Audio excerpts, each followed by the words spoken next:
નમસ્કાર, સ્વાગત છે આપનું ગુજરાત ફર્સ્ટમાં। હું છું આપની સાથે રાધા। બુલેટિનમાં મહત્વના સમાચાર પર નજર કરીશું। મેડિકલ માફિયા કે જેના દ્વારા આખો ખેલ ખેલવામાં આવ્યો છે તેને લઈને વધુ એક પર્દાફાશ। પાપ બાદ મેડિકલ માફિયાનો હવે પર્દાફાશ થશે। ખ્યાતિ હોસ્પિટલ કાંડના પીડિતોને વસ્ત્રાપુર પોલીસ સ્ટેશન લાવવામાં આવ્યા છે। વસ્ત્રાપુર પોલીસ મથકે તમામ દર્દીઓના નિવેદન લેવામાં આવશે। સઘન પૂછપરછ અને ત્યારબાદ તમામને યુએન હોસ્પિટલ લઈ જવામાં આવશે। એન્જિયોગ્રાફીની એ તમામ દર્દીઓને જરૂર હતી કે કેમ તેની તપાસ પણ કરવામાં આવશે।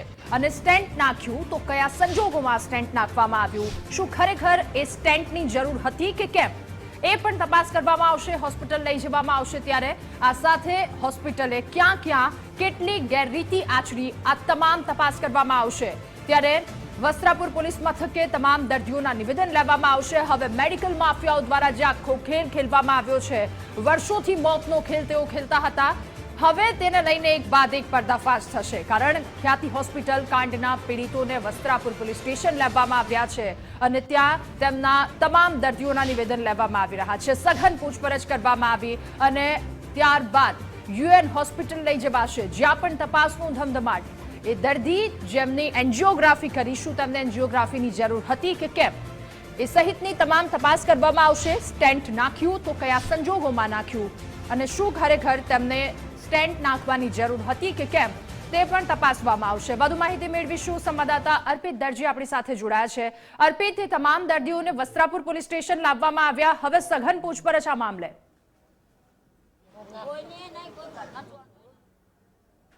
12 જેટલા દર્દીઓ છે કે જેઓ આખા કૌભાંડનો આખા સ્કેમનો ભોગ બન્યા હતા, એ તમામને અહીંયા લાવવામાં આવ્યા છે અને એમનું નિવેદન લેવામાં આવી રહ્યું છે। ભોગ બનનાર દર્દીઓ છે એમની સાથે આપણે સીધી વાત કરીએ। બા, તમારું શું નામ છે? આનંદીબેન બબરદાસ। આનંદીબેન, મને એમ કહો, આ બધું શું થઈ ગયું તમારી સાથે? પહેલા શું કે આ તમારા ગામમાં આવ્યા તો શું કીધું, પછી તમારી જોડે શું કરી નાખ્યું અમને? ને આ સાથે મન બોર્ડ માર્યું હતું, અમે જોઈ કણ તે કે તમને શું થાય? મેં કીધું થોડું અધ્યાત્મમાં દુખાવતા થોડું કોક દાડા સાથીમાં દુખો છે તે પછી કે હારતા બધું અમને તમારી દવા કરીશું અને આ જગ્યાએ આવજો, અમે તમને કાલ સવારે 9:30 લઈ જઈશું કે પછી કીધું સારું આવી ગયું। પણ આ તો જ્યાં છે તો સારું પેલો હરિયા ગાલી કર્યું।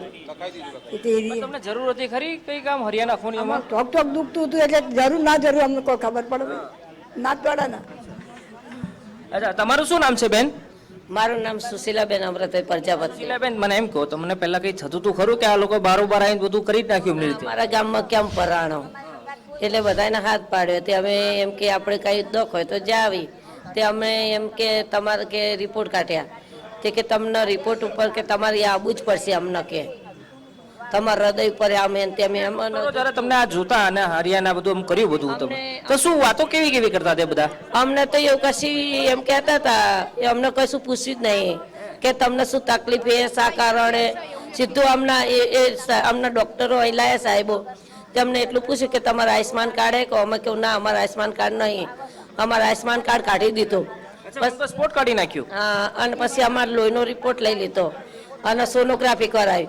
સોનોગ્રાફી કરાવીને અમને બધાને એક રૂમમાં બેહાર્યા। પછી 3 વાગ્યાથી અમારે બધાની વારા પરથી સારવાર કરી।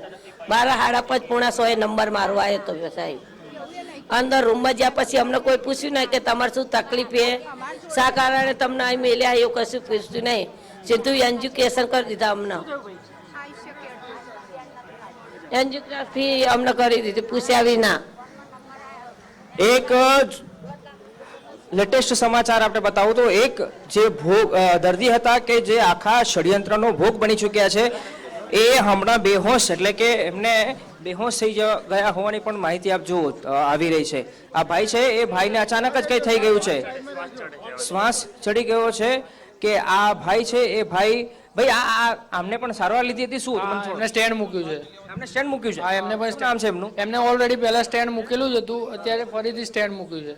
શું નામ છે આમનું? એમનું નામ જગદીશભાઈ છે। જગદીશભાઈ, તો આ તમે જુઓ, જગદીશભાઈ સાધુ છે કે જેમને સ્ટેન્ડ મૂકવામાં આવ્યું છે, એ સ્ટેન્ડ મૂક્યા પછી અહીંયા જ્યારે નિવેદન લખાવવા માટે આવ્યા છે તો નિવેદન લખાવતા સમયે પણ એમની તબિયત હાલ લથડી છે। 108ને બોલાવવામાં આવી છે, એટલે જે આખું મોટામાં મોટું સ્કેમ આચરવામાં આવ્યું હતું ખ્યાતિ હોસ્પિટલ દ્વારા એ ખ્યાતિ હોસ્પિટલ દ્વારા સ્કેમ આચરવામાં આવ્યું હતું અને એના કારણે એનો ભોગ આ ભાઈ બન્યા છે અને એમની હાલ સારવાર કરવામાં આવી રહી છે. અહીંયા જે પોલીસ સ્ટેશન છે એ પોલીસ સ્ટેશનમાં એમની તબિયત લથડી છે અને અચાનક જ એમનો શ્વાસ ચડવા લાગ્યો છે, જેના કારણે એમના દીકરા પણ અહીંયા હાજર છે. એમના દીકરા એમને પ્રાથમિક સારવાર આપવાનો પ્રયાસ કરી રહ્યા છે અને હાલ 108 ને પણ બોલાવવામાં આવી રહી છે. 108 ને બોલાવીને એમને યોગ્ય સારવાર માટે પણ આગળ લઈ જવામાં આવશે. એટલે કે આ પ્રકારે જે પાપ કર્યું હતું ખ્યાતિ હોસ્પિટલ અને હોસ્પિટલના ડોક્ટરો દ્વારા, એની આ તસવીર છે. આ પાપ હવે છાપરે ચરીને પુકારશે, કેમ કે કંઈક આ પ્રકારની હાલત આ દર્દીઓની જોવા મળી રહી છે. એમના જે સન છે એ સન બોલાવી રહ્યા છે. ભાઈ શું થયું અમને કઈ એક મિનિટ, હવે અમને કઈ ખબર શ્વાસની તકલીફ ને બધું દુખાવાનું બધું ચાલુ થઈ ગયું છે. એમને જ વાત કરો વાંધો નહીં. એમને શ્વાસની બધી તકલીફ ચાલુ અત્યારે થઈ ગઈ. બી સમાચાર મળ્યા છે. સ્ટેન્ડ ક્યારે નાખ્યું હતું અમને? સ્ટેન્ડ કાલે નાખ્યું હતું. પરમ દિવસ નાખ્યું હતું. 11 પરમ દિવસ ફાધર થાય છે. ફાધર થાય છે મારા.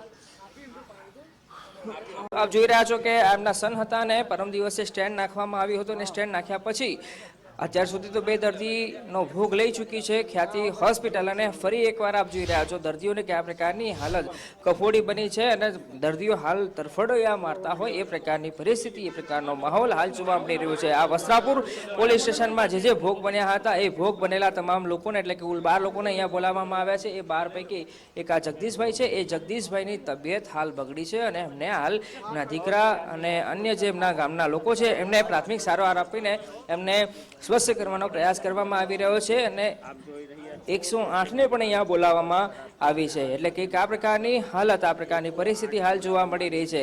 એમને હાલ શ્વાસ ચડ્યો હતો અને શ્વાસ ચડ્યા પછી એમને સારવાર આપવાનો પણ અહીંયા પ્રયાસ કરવામાં આવી રહ્યો છે. હજી અન્ય જે દર્દીઓ હતા કે દર્દીઓ ભોગ બન્યા હતા એમની સાથે પણ આપણે વાત કરવાનો પ્રયાસ કરીએ. ફરીથી અન્ય દર્દીઓ પાસે આપણે લઈ જઈએ અને વાત કરીએ. તો દાદા, તમારું શું નામ છે? અને મને તો પહેલા કહો કે આખું સેટઅપ કેવી રીતે કર્યું હતું ગામમાં તમારા હોસ્પિટલ વાળા આવ્યા ત્યારે? ગામમાં પહેલા કેમ્પ કર્યું, બરાબર. કે ભાઈ જે કોઈ જાતનું એમને બોર્ડ માર્યું કે આ જાતનું કોઈને દર્દ હોય, કોઈને હૃદયનું હોય, આ ના, તો તમે ખાલી તપાસ કરવા માટે આવો. તો અમારી પટ્ટી કાઢી અને પછી પટ્ટીમાં એવું કીધું કે કાકા તમે પટ્ટી કાઢવા હતા ત્યારે તો ખરેખર ડોક્ટર હતા કે પછી? એ તો સાહેબ ખબર જ નહીં. 2 ડોક્ટરો ઈકણ હતા, હાજર હતા. ડોક્ટરો જોયા, બરોબર. ગામના 200 માણસો ઈકણ હતા કેમ્પમાં. તો હવે 18 માણસો તો આગળ લઈ જાય, કારણ ગાડી 18 ની હતી. લઈ જવા તો બધાને જ હતા. 18 જણા લઈ જતો આગળ. ઘણા બધાને એક બાને મેં જોયું ત્યારે પેલું કંઈક આમ ફૂલી ગયેલું, એટલે સોજો આવી ગયો છે ને કોઈકને તો? હોય ખુશી ખાલી એમને હોતા હતા. મને હોજો જ આવ્યો છે સાહેબ બીજો. તો આપ જુઓ કે જે કામગીરી કરવામાં આવી હતી અને જે સેમ્પલિંગ અથવા તો આપ જુઓ કે જે સોય નાખવામાં આવી તેના કારણે સોજા પણ આવી ગયા. એટલે આ એક નાનું કામ હતું સોય નાખવાનું, એમાંય આ પ્રકારની મોટી ચૂક થઈ હોવાની હાલ પરિસ્થિતિ આપ જોવા મળી રહી છે. અને આજે સોય કરવામાં નાખવામાં બીજા એક દર્દી છે. બા, તમારું શું નામ છે? ને આ તમારે હા, અંબાબેન નારાયણભાઈ. અચ્છા, અંબાબેન, આ તમને ડોક્ટરો આયા ને નર્સિંગ વાળા હતા, ધોળા કપડાં પહેરીને આયા હતા ત્યાં, તો તમને શું કહ્યું હતું ત્યાં? તો માધ્યમ જઈને ત્યાં મને તપાસ કરી અને જોઈ અને પછી મને પૂછ્યું કે આ ચક્કર આવતા હતા અને આ હૃદયમાં ધબકારા મારતા હતા, એવું કીધું મેં. પણ એમને ખરેખર તમને આવું કંઈ થયું હતું ખરું કે હવે ધબકારા ચક્કર આવો બધા? આ કર્યા પછી કે કરતા પહેલાની વાત છે?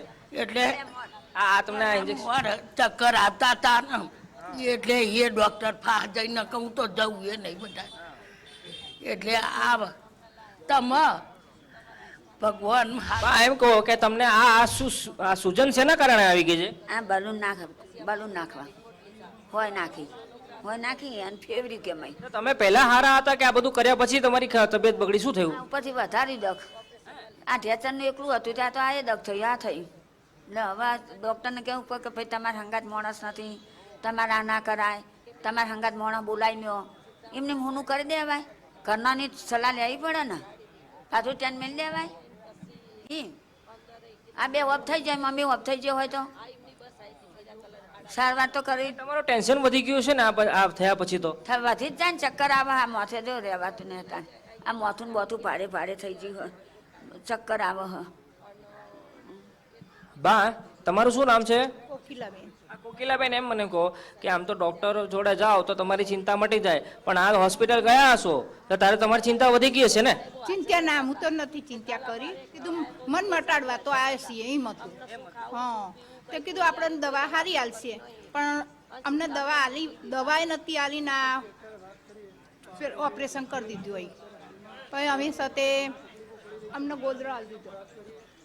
તો હવે આ જે લોકો છે, દર્દીઓ છે કે જેમના નિવેદન લેવામાં આવ્યા છે ને, હવે આ લોકો જે દર્દીઓ છે એ દર્દીઓને અન્ય ફોલોઅપ ચેકઅપ માટે લઈ જવામાં આવનાર છે. ભાઈ અહીંયા આવો, અહીંયા આવો. હા, તમારું શું નામ છે? મારું નામ બારોટરાજ ભાસ્કરભાઈ.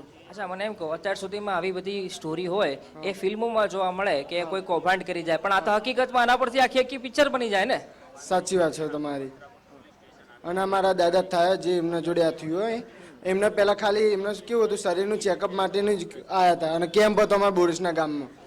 એટલે મારા દાદાએ મને એમ કીધું કે મારે ચેકઅપ કરવા. કેમ્પ બધાને બધી ખબર છે, કેમ થયો, આ થયું. મને એમ કહો, આખું વાતાવરણ શું હતું જે તે સમયે કેમ્પ કર્યો અને કેવી કેવી મોટી મોટી વાતો કરતા હતા આ ખ્યાતિ હોસ્પિટલના ડોક્ટરો? એ લોકો એવું કહેતા હતા કે તમને જો જે તકલીફ હશે એ બધીનું ત્યાં તમને દવા મળી જશે, ત્યાંનું તમને નિવારણ થઈ જશે, એ રીતનું એમને કીધું હતું. એટલે પેશન્ટો એ કીધું સારું, તો એ લોકો બેસી ગયા ગાડીમાં. પણ આ તો ગયા તરત જ એમને પછી ઓપરેશનમાં લગાવી દીધા. જમાડી બબાને એમને ઓપરેશનના અંદર જ લઈ ગયા. જેમના કાર્ડ નતા, આયુષ્યમાન ભારત કાર્ડ નતા, એમના કાર્ડ કેવી રીતે કાઢ્યા હતા? એને કેટલા સમયમાં બધું પૂરું કરી નાખ્યું એમને પ્રોસેસ? એ લોકોએ કલાક 2 કલાક કહેતો, 3 થી 4 કલાકના અંદર બધું ચાલુ કરી દીધું હતું એને. જેમની પાસે એક માજી હતા એમ કહેતા હતા કે એમની પાસે કાર્ડ હતું નહીં, અને અમુક લોકો જોડે કાર્ડ હતું જ નહીં.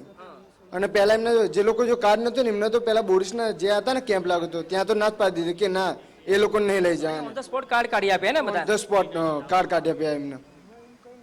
તો આપ જોઈ રહ્યા છો કે ભલભલા ફિલ્મ ડિરેક્ટર હોય એ ભલભલા ફિલ્મ ડિરેક્ટરને પછાડે અને એમને વિચારતા કરી નાખે એ પ્રકારની આખી સ્ક્રિપ્ટ ખ્યાતિ હોસ્પિટલના સંચાલકોએ આખી સ્ક્રિપ્ટ લખી હતી. અને આ ભલભલા એક્ટર હોય એ ભલભલા એક્ટરની એક્ટિંગને પણ પછાડી નાખે એ પ્રકારનો આખો કારસો રચવામાં આવ્યો. અને આ સ્ક્રિપ્ટેડ કારસામાં આ બિચારા જે દર્દીઓ છે એ હવે પોલીસ સ્ટેશનથી હોસ્પિટલથી ગામે રખડતા થઈ ગયા છે. અને એ કોના પાપે? તો ખ્યાતિ હોસ્પિટલના જે સંચાલકો છે કે જે હમણાં ભૂગર્ભમાં ઉતરી ગયા છે. અને જ્યારે જે એના ડિરેક્ટરો છે અને જે ઓન સ્ક્રીન માટે લાવવાના જે માણસો એમને રાખ્યા છે એ માણસો તાયફા કરી રહ્યા છે અને પોતે કંઈ કર્યું જ નથી એ પ્રકારનું એમના ચહેરા પર ભાવના જોવા મળી રહી છે. પણ તમે અહીંયા પોલીસ સ્ટેશન આવીને જુઓ તો ખબર ઉતરી ગયા છે કે જે તમે જે કારસો રચ્યો હતો, તમારી સ્ક્રિપ્ટ બનાવી હતી, એના કારણે લોકોએ હાલ મરવાનો વારો આવ્યો છે. અર્પિત, એ લોકો તો ભૂગર્ભમાં ઉતરી ગયા છે. સામે હમણાં જ આપે બતાવ્યું, શ્વાસ ચડ્યો એક ભાઈને, કેવી હાલત કરી નાખી છે. અને સોફ્ટ ટાર્ગેટ તેમને એવા લોકોને બતાવ્યા કે જેમને કંઈ ખબર નથી પડતી અથવા તો ભોળા લોકો છે. અને જે આયુષ્માન કાર્ડનું આપે કહ્યું કે ક્યાંકથી ઉપરથી તો આશીર્વાદ એવા હશે કે કલાકમાં તરત જ આયુષ્માન કાર્ડ આખું નીકળી ગયું.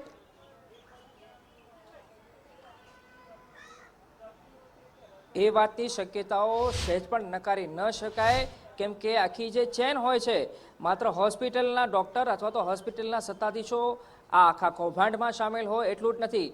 ક્યાંક લીકેજ હતો અને આ લીકેજના કારણે જ આ જે દર્દીઓ છે એમને ભટકવાનો વારો આવ્યો છે. એટલે મેં અગાઉ ઉલ્લેખ કર્યો કે ક્યાંક એવી લીકેજ હશે, ક્યાંક એવું લુફોલ્સ હશે, ક્યાંક એવી ભૂલ હશે, કાં તો કોઈક અધિકારી અથવા તો આખી સિસ્ટમ છે એ સિસ્ટમમાં કોઈક ને કોઈક ખામી હશે. એના કારણે જ આ આખી પ્રોસેસ, કેમ કે જ્યારે અને એ ભલે લોકો હોસ્પિટલ ન જતા હોય પરંતુ સરકારી કામ માટે કોઈ ડોક્યુમેન્ટ હોય તો કેટલા ધક્કા ખાવા પડતા હોય છે. અને તેમાંય આ મહત્વનો દસ્તાવેજ હોય છે આયુષ્યમાન ભારત જે યોજના છે, પ્રધાનમંત્રી અને કેન્દ્ર સરકારના નામે આખી યોજના છે કે જેનો હકીકતમાં લોકો જે જેન્યુઅન લોકો છે એ જેન્યુઅન લોકોને એનો લાભ પહોંચે છે, એમાં કોઈ બેમત નથી. અને લોકો આજે લાભ લઈ રહ્યા છે અને લોકો માટે એ સ્કીમ ખૂબ ઉપયોગી અને પુરાવાર સાબિત થઈ રહી છે.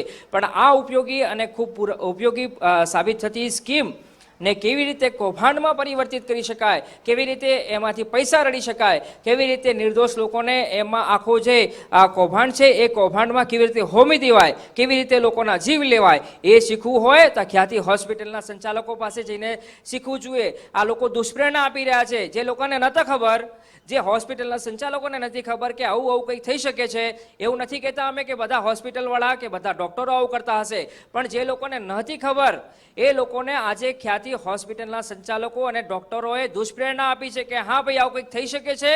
અને આ જે આખું કૌભાંડ એમને આચરવામાં આવ્યું છે એના કારણે બીજા લોકો પણ શીખશે તો પણ નવાઈ નહીં. આશા રાખીએ, ભગવાનને પ્રાર્થના કરીએ અને સરકારને પણ આરોગ્ય વિભાગને એ વિનંતી કરીએ કે એવું કોઈ સિસ્ટમ બનાવો કે જેથી કરીને ભવિષ્યમાં કોઈ ડૉક્ટર, કોઈ હોસ્પિટલ કે કોઈ બી ઓથોરિટી, કોઈ વ્યક્તિ જો આમાં કૌભાંડ કરવા ઈચ્છે, મલ્ટી સ્પેશિયાલિટી હોસ્પિટલના નામે દર્દીઓને દાખલ કરી એમને સારવાર કરવાની વાત કરવાની બહાના હેઠળ જો એમની સાથે ફ્રોડ કરે તો 2 વાર વિચારે એવી સખત ગાઈડલાઈન જારી કરવાનો સમય આવી ગયો છે. કેમ કે આ વાત નવી નથી. કોઈ પણ સ્કીમ હોય, કોઈ પણ સિસ્ટમ હોય તો એ સિસ્ટમ કે સ્કીમમાંથી કેવી રીતે પૈસા રળવા, એ પૈસા રળવાની એમાં કોઈ નવી નથી. પણ જ્યારે વાત માણસના જીવન અને મરણની આવે છે ત્યારે એ વાત ચોક્કસ ચિંતાજનક છે. કેમ કે લોકોના મોત પર પૈસા કમાવા, લોકોને મારી નાખીને પૈસા કમાવા એ ખૂબ શરમજનક બાબત છે. અને એમાંય કોઈ સારા વ્યક્તિઓ અને આવા બિલ્ડર ગ્રુપ સાથે સંકળાયેલા લોકો હોય, જે શિક્ષણ ક્ષેત્ર સાથે સંકળાયેલા લોકો હોય, એવા લોકો દ્વારા આ પ્રકારનું કૃત્ય આચરવામાં આવતું હોય ત્યારે એ સ્વાભાવિકપણે ચિંતાજનક બાબત છે અને શરમજનક બાબત છે. કેમ કે આવા મોટા લોકો હોય તો લોકોની ચિંતા કરવાની હોય, આરોગ્યલક્ષી સેવા પૂરી પાડવાની હોય અને એવા જ લોકો મોટી હોસ્પિટલો તૈયાર કરતા હોય અને હોસ્પિટલ તૈયાર કરીને આ પ્રકારે લોકોના જીવને જોખમમાં મૂકતા હોય, લોકોના જીવ હણાઈ લેતા હોય, સુચારુ રૂપે આખું ષડયંત્ર આચરવામાં આવતું હોય. પણ સૌથી મોટી વાત એ પણ છે કે માની લો કે હોસ્પિટલના સંચાલકોને આ એમના હોસ્પિટલમાં શું ચાલી રહ્યું છે એમને ખબર નથી, તો પછી એ હોસ્પિટલના સંચાલકનો વાંક બીજો પણ આવે છે કે એમને એ દરકાર એ વાતની ચિંતા પણ ના કરી, એ વાતને જાણવાનો એ લોકોએ પ્રયાસ પણ ના કર્યો, પણ ના રાખ્યું કે એમની હોસ્પિટલમાં એમના જે હોસ્પિટલના જે ડોક્ટરો છે, જે હોસ્પિટલમાં જે એમને જવાબદારી સોંપી છે એ લોકો શું કામ કરી રહ્યા છે, ખરેખર દર્દીઓની સેવા થાય છે, દર્દીઓનો ચેકઅપ થાય છે, શરમજનક વાત કહી શકાય, તપાસવામાં આવે છે. કારણ કે જે પ્રકારની હાલત બેના ભોગ લીધા અત્યારે લોકો જે રીતે તડપી રહ્યા છે. આભાર અર્પિત આ તમામ વિગતો સાથે જોડાવા બદલ. અને હજુ પણ પળપળની અપડેટ આપ અમારા સુધી પહોંચાડતા રહેજો.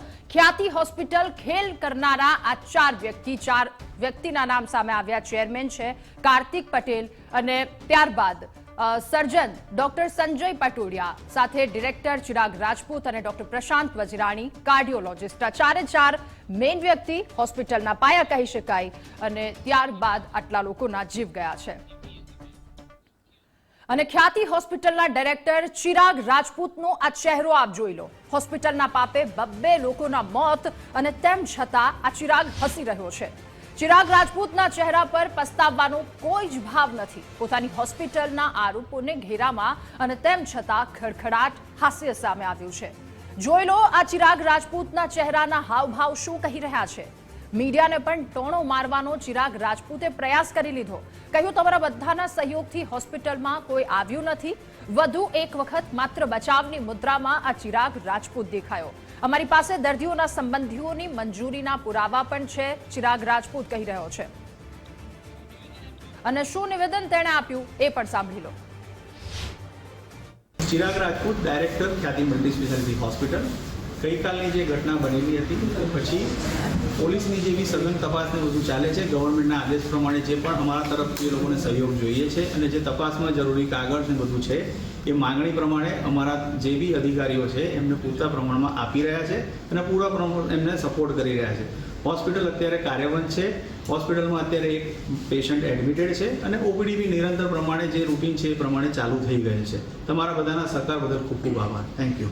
અચ્છા, ગઈકાલે જે પ્રકારે ટીમ દ્વારા તપાસ કરવામાં આવી, પ્રાથમિક તબક્કામાં એવું જાણવા મળ્યું છે કે જે બી પીએમજે કાર્ડ હેઠળ કરવામાં આવતું માત્ર આધાર કાર્ડ લઈ અને દર્દીઓની સારવાર બતાવવામાં આવતી હતું, આવું જાણવા મળ્યું છે. શું માનવું છે? આ વસ્તુ તદ્દન ખોટી છે અને એની વધારે તપાસની માહિતી આપણને પોલીસ તરફથી મળી જશે. અચ્છા, કન્સર્ન ફેમિલીના પરિવાર સાથે કરવાનું હોય છે, એના કોઈ પુરાવા મળ્યા છે? જે પેશન્ટ છે એના ઓપરેશન પહેલા જે પરિવારની કન્સર્ન આપણે લેવાની હોય, સિગ્નેચર કરાવવા, દર્દીના સગાની મંજૂરી લેવામાં આવી. દર્દીના સગાની મંજૂરીના કાગળ અમારી પાસે છે, જે અમે આજે કમિટીમાં જ્યાં સબમિટ કરવાના છે અમે કરી ગયા. કેટલા કેમ્પ અત્યાર સુધીમાં કરવામાં આવ્યા? એ બધી ડિટેલ મારી પાસે અત્યારે નથી, કારણ કે મારી પાસે ચાલુ છે. સવારે ના પડો પેશન્ટ આવે તો એટલે એવી રીતે કાર્યમાં નથી, પણ કોઈ રૂટીન પેશન્ટ આવતું હોય જૂનું કે એને કંઈ તકલીફ હોય, કોઈ વોકિંગ પેશન્ટ આવે કે ઇમરજન્સી હોય તો we are multi speciality hospital છે, પરંતુ સવારથી અમે છે કે કોઈ પેશન્ટ આવી નથી રહ્યું, કે માત્ર પીએમજે અંતર્ગત જ પેશન્ટ લાવવામાં આવતા હતા. તમારા બધાનો આટલો બધો સહયોગ ગઈકાલથી રહ્યો છે, એના કારણે કદાચ પેશન્ટ ના આવે એવું પણ બને છે. અત્યાર સુધીમાં પીએમજેમાં કેટલા લાભાર્થીઓએ લાભ લીધો છે? એ આંકડા મારી પાસે એટલા જ છે. Thank you. અને રાજ્યમાં આ મેડિકલ માફિયાઓ પર ગાજની હવે સરકારની તૈયારી છે. રાજ્ય સરકાર બનશે ખ્યાતિ હોસ્પિટલની સામે ફરિયાદી. ખ્યાતિ હોસ્પિટલના કાંડ અંગે આજની સૌથી મોટા સમાચાર. પ્રથમ દ્રષ્ટિએ હોસ્પિટલની ગંભીર બેદરકારી સામે આવી છે. ગાંધીનગરમાં ઉચ્ચ સ્તરીય બેઠક અને ત્યારબાદ આ સરકારનો નિર્ણય. હોસ્પિટલનું લાયસન્સ રદ કરવા સુધીની કાર્યવાહી પણ થઈ શકે છે. બેજવાબદાર ડોક્ટરોની સામે પણ પગલાં લેવાઈ શકે. પગલાં લેવાની તૈયારીઓ તમામ. આરોગ્ય મંત્રીએ મુખ્યમંત્રી ભૂપેન્દ્રભાઈ પટેલ સાથે મુલાકાત પણ કરી. ખ્યાતિ હોસ્પિટલમાં સારવાર 2 દર્દીના મોત નીપજ્યા અને ત્યારબાદ પોલીસની કામગીરી અને પોલીસે કરેલી કામગીરીનો અહેવાલ પણ બેઠકમાં રજૂ કરાયો છે. कंप्लेंट करेगी राज्य सरकार भी कंप्लेंट करने का तैयार. अच्छा, हॉस्पिटल का लाइसेंस रद्द होगा, हॉस्पिटल को सस्पेंड तो करना पड़ेगा. પોલીસ ને કાયદા વિભાગ અત્યારે બધી કલમોનું બધું અભ્યાસ કરી રહ્યા છે. અમારે મેડિકલ સાઇડનું જોવાનું છે. Legal side is being examined by the competent authority. અને અમદાવાદની ખ્યાતિ હોસ્પિટલના આ કાંડમાં કડક પગલાં લેવામાં આવશે. આરોગ્ય મંત્રી ઋષિકેશ પટેલે કડક કાર્યવાહીના સંકેત આપ્યા છે. ઋષિકેશ પટેલે કહ્યું કે ખ્યાતિ હોસ્પિટલની આ ઘટના ખૂબ જ દુઃખદ ઘટના છે. પ્રથમ દ્રષ્ટિએ ગંભીર બેદરકારી માલુમ પડી રહી છે. જવાબદારોની સામે કડકમાં કડક પગલાં લેવાશે. આ સાથે એ પણ કહ્યું કે ભવિષ્યમાં પ્લાન્ટ ઓપરેશનની મંજૂરી માટે એસઓપી તૈયાર કરવામાં આવશે. ગઈકાલે જે ખ્યાતિ હોસ્પિટલ ખાતે બનાવ બન્યો, જે ગુનાહિત બેદરકારી અને જે 2 લોકોના મોત નીપજ્યા અને સગાવાલાની પણ પરમિશન વગર એમને જે બાયપાસ અથવા તો જે પ્રકારે એન્જિયોગ્રાફી કરી, એન્જિયોપ્લાસ્ટી કરી છે, એ બાબતે વિગતે તપાસ કરવા માટે સાફુની ટીમ ગઈ હતી. આમાં જે પણ કોઈ કાયદાકીય પગલાં ભરવા જેવા લાગશે એ તમામે તમામ પગલાં ભરી અને સખ્તમાં સખ્ત કાર્યવાહી કરી અને ભવિષ્યની અંદર એક લાલ બત્તી સમાન બધા ડોક્ટર અને તમામે તમામ મલ્ટી સ્પેશિયાલિટી હોસ્પિટલોને એક ઉદાહરણરૂપ આપણે આ કિસ્સાથી બનાવ જે બન્યો છે એ આપણે કાર્યવાહી પણ કરીશું. અને સાથે મારે એ પણ કહેવું છે કે આવતા સમયની અંદર જે મલ્ટી સ્પેશિયાલિટી હોસ્પિટલમાં જે પ્લાન્ડ સર્જરી થતી હોય છે, નિર્ધારિત પહેલેથી નક્કી થયેલી સર્જરીઓ થતી હોય છે, એના માટે પણ કોઈ એસઓપી આપણે બનાવીશું. ત્યારે આયુષ્માન કાર્ડ 5 લાખની મર્યાદામાં આ સહાય મળે છે, જેનો આ રીતે ઉપયોગ કરવામાં આવે છે. આરોગ્ય મંત્રી ઋષિકેશ પટેલે કહ્યું કે હવે આગામી સમયમાં એક કડક એસઓપી તૈયાર કરવામાં આવશે. અને આયુષ્માન કાર્ડ હોય તો જેમને જરૂર ન હોય એમને પણ સ્ટેન્ટ નાખી દેવામાં આવે છે. એ પણ એક મહત્વની વાત થઈ જાય છે.